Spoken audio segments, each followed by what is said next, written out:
So guys ये बहुत ही basic video है। ओके, बेसिक मतलब अगर आप फ्लूट सीखना स्टार्ट कर रहे हैं या फिर आपने फ्लूट सीखना स्टार्ट किया है एंड आपको समझ में नहीं आ रहा है कि आपने कितना सीखा है, आपका कितना सीखना बाकी है, तो ये वीडियो आपके लिए है। इसमें मैं आपको एक ओवरव्यू देने वाला हूँ कि आपकी फ्लूट जर्नी कैसे रहने वाली है, मतलब आपको क्या क्या करना है आपकी फ्लूट जर्नी में। अगर आपको फ्लूट सीखनी है तो ये वीडियो आपके लिए परफेक्ट ही है। इसमें आपको पूरा पता चल जाएगा कि आपको क्या क्या करना है स्टार्टिंग से लेकर एंडिंग तक। एंड आपने अगर फ्लूट सीखना स्टार्ट भी किया है, लाइक आपने कुछ सीखा भी है, तो आपका क्या मिस हो रहा है या फिर आपको इसके आगे क्या करना है, ये सब कुछ आपको इस वीडियो से पता चल जाएगा। अब गाइस इस वीडियो में मैं जितने भी चीजें बताऊंगा, लाइक जितने भी स्टेप्स बताऊंगा, उन स्टेप्स के बारे में मैंने एक कोर्स बनाया है पूरा डिटेल में, क्लियर वे में, जिसमें मैंने बहुत ही इजी वे में समझाया है सब कुछ, जितने भी स्टेप्स है उनके बारे में, जो कि सिर्फ 599 रुपीज का है विथ लाइफ टाइम एक्सेस। मतलब एक बार बाय करो, लाइफ टाइम आपके पास वो सारे वीडियोस रहेंगे। ओके, तो गाइस फ्लूट जर्नी का सबसे पहला स्टेप होता है कि फ्लूट बाय करना। ओके, क्योंकि फ्लूट ही आपके पास नहीं होगी तो आप फ्लूट सीखेंगे कैसे, राइट? सो फ्लूट बाय करने के आपके पास दो ऑप्शन होते हैं, online platform, offline platform. Online platform में आप बहुत सारी वेबसाइट से आप बाय कर सकते हो या फिर परचेस कर सकते हो, ऑर्डर कर सकते हो। ओके, उसमें आते हैं Poonam flute, Radhe flutes. Okay, बहुत सारे ऐसे और भी प्लेटफॉर्म से या फिर वेबसाइट से, या फिर आप अमेजोन या फिर फ्लिपकार्ट पे भी देख सकते हो, बहुत सारे फ्लूट के ऑप्शंस होते हैं। बस एक चीज ध्यान में रखो कि आपको स्टार्टिंग में एक सी मिडिल स्केल की फ्लूट बाय करनी है। ओके, अब दूसरी चीज आपको ध्यान में रखनी है कि आपको बहुत ही ज्यादा पेशेंस रखने हैं, बिल्कुल भी हड़बड़ी नहीं करनी है फ्लूट सीखते वक्त। क्योंकि देखो, ये जो फ्लूट है वो श्री कृष्ण का इंस्ट्रूमेंट है, एंड श्री कृष्ण मतलब पेशेंस, ये आता ही है। ओके, सो जो फ्लूट सीखने के लिए पेशेंस चाहिए वो आपके पास बहुत होनी चाहिए, नहीं है तो ये फ्लूट सीखते वक्त आपके पास बिल्डअप होते ही जाएंगे, नो प्रॉब्लम। अब नेक्स्ट स्टेप होती है कि आपको इस फ्लूट में ब्लो करना सीखना है, लाइक जिससे फ्लूट बजती है वो सीखना है आपको। ओके, मतलब ही ब्लोइंग। अब ये हमारे फ्लूट का ब्लोइंग होल होता है। इसमें ब्लो करते वक्त आपको एक बहुत ही अच्छी या फिर परफेक्ट टेक्निक आनी चाहिए, तभी आप इसमें परफेक्टली ब्लो कर सकते हो। ओके, एंड अगर आपने परफेक्टली ब्लो नहीं किया तो आपके फ्लूट से हिसिंग साउंड आ सकता है। ओके, जो कि सुनने में अच्छा नहीं लगता है। सो आपको ब्लोइंग पे बहुत ही ज्यादा फोकस करना है। अब एक बार आपने ब्लोइंग अच्छे से सीख ली तो आपको इस फ्लूट को होल्ड करना सीखना है, एंड होल्ड करते वक्त भी टेक्निक्स बहुत ही मैटर करती है। क्योंकि अगर आपने बहुत ही ज्यादा टाइटली होल्ड किया तो फ्लूट शेक हो सकती है, बहुत ही लूजली होल्ड किया तो गिर सकती है। ओके, सो होल्डिंग के भी जो टेक्निक्स है वो भी आपको परफेक्ट करने हैं। अब फ्लूट जर्नी की नेक्स्ट स्टेप होती है, ये जो होल्स होते हैं इनको ओपन एंड क्लोज करना, जो कि हम फ्लूट बजाते वक्त करते हैं। ओके, अब ये एंड ब्लोइंग बहुत ही इंपॉर्टेंट स्टेप्स है, क्योंकि ब्लोइंग से आपकी साउंड आएगी एंड इससे आपको जो बजाना है वो आप बजा सकते हो। ओके, एंड इन दोनों में अगर कुछ भी गड़बड़ी हुई तो फ्लूट से मधुर साउंड नहीं आएगा। फॉर एग्जाम्पल, ब्लोइंग गलत हुई तो हिसिंग साउंड आएगा, एंड अगर इन होल्स को ओपन एंड क्लोज करते वक्त कुछ गलती हुई तो भी हिसिंग साउंड आएगा, या फिर कुछ गलती हुई या फिर कुछ होल आधे ओपन छूट गए, या फिर कुछ होल ज़्यादा ही आपने कवर कर लिए तो आपको बाद में बचाने में दिक्कत आ सकती है। ओके, सो आपको इन दोनों चीज़ों पे बहुत ही ज़्यादा फोकस्ड रहना है, एंड जब तक आप इन दोनों स्टेप्स को कंप्लीट नहीं कर लेते, ब्लोइंग एंड होल्स को ओपन एंड क्लोज करने में, जब तक आप इन्हें परफेक्टली कर नहीं लेते एक विदाउट हिसिंग साउंड, एक गुड साउंड के साथ, तब तक आपको आगे नहीं जाना है। क्योंकि अगर देखा जाए इन्हीं दो चीजों से पूरी फ्लूट बजती है। सो अगर आप इसे ही अच्छे से नहीं करोगे तो आगे जाके आपको दिक्कत आ सकती है। देन आपको सीखने हैं स्वर्स। अब स्वर्स क्या होता है?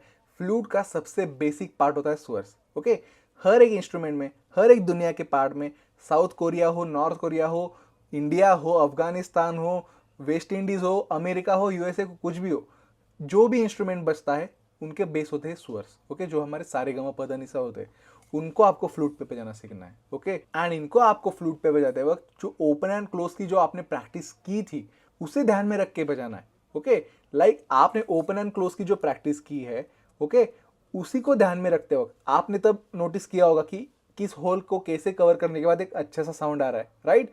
उसी को ध्यान में रख के आपको स्वर्स की प्रैक्टिस करनी है। अब ये जो स्वर्स आपने बजाना सीख लिया, सारे गमा पदनिसा मतलब इस सरगम, इसे प्ले करते वक्त 90% बिगिनर्स को एक प्रॉब्लम आती है, म से प में शिफ्ट करना। ओके, इसके बारे में मैंने बहुत ही अच्छी तरीके से कोर्स में बताया है कि ये दिक्कत क्यों आती है एंड आपको म से प परफेक्टली कैसे बजाना है। ओके, अब एक बार आपने सरगम प्रैक्टिस कर ली तो आपको आना है अलंकार्स पे। अब अलंकार्स, ये वर्ड आपको बहुत ही ज्यादा काम में आने वाला है। सिर्फ वर्ड नहीं, जो भी अलंकार आप फ्लूट पे प्रैक्टिस करोगे उससे आपके जो फिंगर्स है वो ऐसे फ्लूट पे नाचने लग जाएंगे। मतलब बहुत ही एक फ्लेक्सिबिलिटी आ जाएगी आपके फिंगर्स को। एंड यही जो काम है फिंगर्स की फ्लेक्सिबिलिटी लाना, यही काम होता है अलंकार्स का। अब अलंकार्स क्या होते हैं, उन्हें कैसे बजाना है, ये सब मैंने बताया है, सो आप चेकआउट कर सकते हो। बहुत सारे अलंकार्स होते हैं, हर एक अलंकार का एक अलग सिग्निफिकेंस होता है। ओके, सो आपको एक भी अलंकार मिस नहीं करना है, हर एक अलंकार की प्रैक्टिस करनी है। जब तक एक अलंकार आपका अच्छे से प्ले नहीं होता तब तक नेक्स्ट अलंकार पे नहीं जाना है। ओके, अब देखिए गाइस, आपने सरगम सीख लिया एंड सरगम को अलंकार के साथ प्रैक्टिस भी कर लिया, राइट। अब आपको इन अलंकार्स को, मतलब इस सरगम को ताल के साथ प्रैक्टिस करनी है। ताल मतलब बीट्स, रिदम। ओके, क्योंकि जब तक आप एक रिदम में प्ले नहीं करोगे ना, वो सुनने में अच्छा नहीं लगेगा। Okay, for example happy birthday to you, ये अच्छा नहीं लगता है। क्या अच्छा लगता है? Happy birthday to you, right. ये जो सेकंड वाला था इसमें रिदम थी एंड फर्स्ट वाले में रिदम नहीं थी। सो जो सिंपल लॉजिक है वो समझ लो कि आपको एक रिदम में बजाना है। रिदम में कैसे बजाना है? अब फ्लूट प्रैक्टिस करते वक्त आपको अगर रिदम में प्रैक्टिस करनी है तो आपको यूज करना है तबला। अब किसी तबला प्लेयर को तो आप ला नहीं सकते कि आ जा बैठ जा मेरे साथ प्रैक्टिस कर। ओके, सो तबले के साथ कैसे प्रैक्टिस करनी है, तो बहुत सारे वीडियोस होते हैं, ऐप्स होते हैं, उसके साथ आपको प्रैक्टिस करनी है। कैसे करनी है मैंने सब कुछ डिटेल में बताया है। देन नेक्स्ट पार्ट आता है ऑक्टेव्स, मतलब ही सप्तक। अब मंद्र सप्तक, मध्य सप्तक एंड तार सप्तक, ये जो 3 सप्तक है मतलब ये ऑक्टेव्स है, बहुत ही इंपॉर्टेंट होते हैं जब आप सॉन्ग्स प्ले करते हो। ओके, जिनको भी सॉन्ग्स प्ले करना है, बहुत सारे सॉन्ग्स में आपको मंद्र सप्तक भी बजाना होता है, तार सप्तक भी बजाना होता है। ओके, सो दोनों की प्रैक्टिस बहुत ही अच्छे से करना बहुत ही इंपॉर्टेंट होता है। ओके, मध्य सप्तक तो आपने अभी तक प्ले कर लिया है। ओके, हो सकता है कि आपको अभी समझ में नहीं आ रहा है कि सप्तक क्या है या फिर ऑक्टेव्स क्या होते हैं, बट आपको कोर्स के वीडियो से बहुत ही इजीली पता चल जाएगा। ओके, देन आपको म्यूजिक का एक और इंपॉर्टेंट हिस्सा सीखना है जो होते हैं कोमल स्वर। अभी तक आप जो बजा रहे थे वो शुद्ध स्वर थे, सारे गमा पध नि सा। ओके, अब आपको कोमल स्वर्स भी सीखना है जो कि बहुत सारे सॉन्ग्स में यूज होते हैं। एंड अगर आपने उन सॉन्ग्स प्ले करते वक्त उन कोमल स्वर्स की जगह पे आपने शुद्ध स्वर बजा लिए तो सुनने में अच्छा बिल्कुल भी नहीं लगेगा। वहां पे कोमल स्वर्स ही अच्छे लगते हैं। ओके, सो कोमल स्वर सिर्फ आपको सीखने नहीं है, फ्लुएंटली बजाना सीखना है। ओके, क्योंकि आप वहां पे ऐसा थिंक नहीं कर सकते कि आपको अभी कोमल स्वर बजाना है तो ऐसे हाँ थोड़ा सा हाथ ये कर लो, नहीं, आपको फ्लुएंटली बजाना होगा। ओके, एंड वो फ्लुएंटली कैसे बजाना है, कोमल स्वर्स की प्रैक्टिस कैसे करनी है, कौन से होते हैं कोमल स्वर्स, सब कुछ आपको बहुत ही इजी वे में समझाया गया है। देन आपने अभी तक फ्लूट तो बजाना सीख लिया। ओके, बट क्या अभी तक आपने उसमें मधुरता ऐड की है? नहीं, मधुरता जो ऐड होती है वो होती है हरकतों से, मतलब ही ऑर्नामेंटेशन से। अब ऑर्नामेंट्स क्या होते हैं, किस लिए होते हैं, क्या यूज होता है, उनके क्या टाइप्स होते हैं, हर एक ऑर्नामेंट का क्या यूज होता है, क्या इमोशन ऐड करता है, वो सब आपको समझना होगा। एंड देन हर एक फ्लूट प्लेयर का बहुत ही इंपॉर्टेंट पार्ट होता है कि ईयर ट्रेनिंग।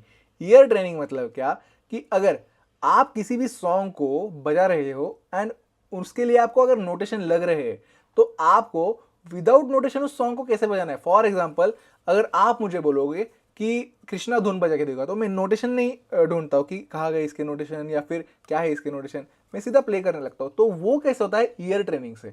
ओके, एंड वो भी आपको बहुत ही इजी वे में समझाया गया है। अब इतना ध्यान में रखो, ये लास्ट स्टेप नहीं थी। जब तक आप फ्लूट प्ले करते जाओगे, कितने भी एडवांस प्लेयर आप होते जाओ, हर रोज कोई ना कोई एक चीज आप सीखते ही जाओगे। इसलिए फ्लूट प्लेइंग का कोई एंड पॉइंट नहीं होता है। ओके, आप रोज फ्लूट प्ले करो, रोज कुछ ना कुछ सीखते जाओगे, भले आप 25 इयर्स के एक्सपीरियंस फ्लूट प्लेयर क्यों ना हो। सो जब भी आप ये सारे एडवांस टेक्निक्स भी कंप्लीट कर लो तो आपको इंप्रूव कैसे करते रहना है ये भी मैंने बताया है। तो आपको भी अगर बहुत ही इजी वे में, बहुत ही पैटर्न कंटेंट के साथ, बहुत ही क्लियर वे में फ्लूट सीखनी है, जो भी मैंने अभी तक चीजें बताई उन सबको डिटेल में सीखना है, वो भी बहुत ही कम प्राइस में, सिर्फ 599 रुपीज में, मतलब इस 600 रुपए में, लाइफ टाइम एक्सेस के साथ। ऐसा नहीं कि आपने 599 रुपीज भरे वो आपको हर महीने या फिर हर साल भरने रहेंगे, नहीं, एक ही बार भरने हैं। वो कंटेंट मतलब वो सारे वीडियोस आपके पास लाइफ टाइम रहेंगे। ओके, सो ये मौका मिस मत कीजिए, जल्दी जाके अगर आपको भी फ्लूट सीखनी है बहुत ही इजी वे में तो ये कोर्स बाय कीजिए, लिंक आपको डिस्क्रिप्शन में भी मिल जाएगी। एंड नेक्स्ट आपको फ्लूट जर्नी में किस चीज में मदद चाहिए कमेंट्स में बताओ, मैं ट्राई करूंगा कि उसमें वीडियो बनाऊं।